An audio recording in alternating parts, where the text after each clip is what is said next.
हिंद महासागर के बीचों बीच एक ऐसा द्वीप जहां जाने का मतलब था मौत से पहले की नर्क यात्रा।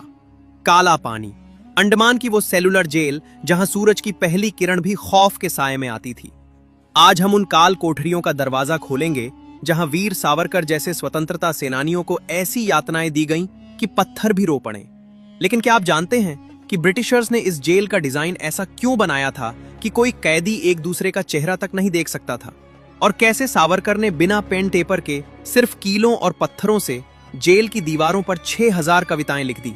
चलिए इतिहास के उस स्याह पन्ने को पलटते हैं जिसके निशान आज भी वहां की मिट्टी में मौजूद है।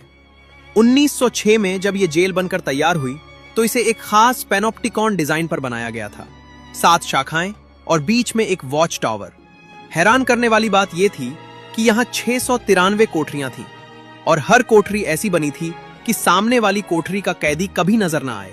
ब्रिटिश चाहते थे कि कैदी शारीरिक रूप से ही नहीं बल्कि मानसिक रूप से भी टूट जाएं। वो पूरी तरह अकेला हो। यहां सिर्फ कोड़े बरसाने की आवाजें और कैदियों की आहें गूंजती थीं।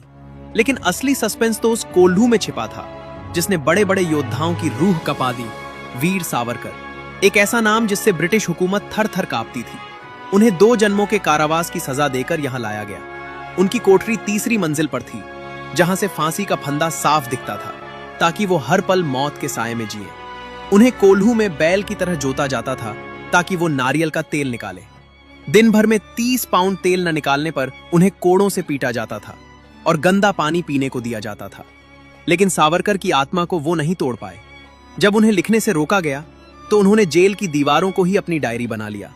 कीलों और कांटों से उन्होंने अपनी अमर कविताएं लिखी और उन्हें याद कर लिया। क्या यह महज एक इंसान की ताकत थी या राष्ट्रभक्ति की वो ज्वाला जिसे कोई जेल नहीं बुझा सकती थी? लेकिन सावरकर अकेले नहीं थे। गदर पार्टी के सोहन सिंह भकना, क्रांतिकारी उल्लासकर दत्त, हजारों नाम थे। उल्लासकर दत्त को तो इतनी बिजली के झटके दिए गए कि वो पागल हो गए। कहते हैं जेल के अहाते में एक पुराना पीपल का पेड़ है जो आज भी उन हजारों शहीदों का इकलौता गवाह है जिन्हें बिना नाम निशान मिटा दिया गया। कई कैदी पागल हो गए, कई ने आत्महत्या कर ली। ये जेल सिर्फ पत्थरों की इमारत नहीं थी, ये ब्रिटिश क्रूरता का वो जीवंत स्मारक थी जहां आजादी की कीमत खून और आंसू से चुकाई गई। आज सेलुलर जेल एक राष्ट्रीय स्मारक है। वहां लगा साउंड एंड लाइट शो हमें उस काले दौर की याद दिलाता है।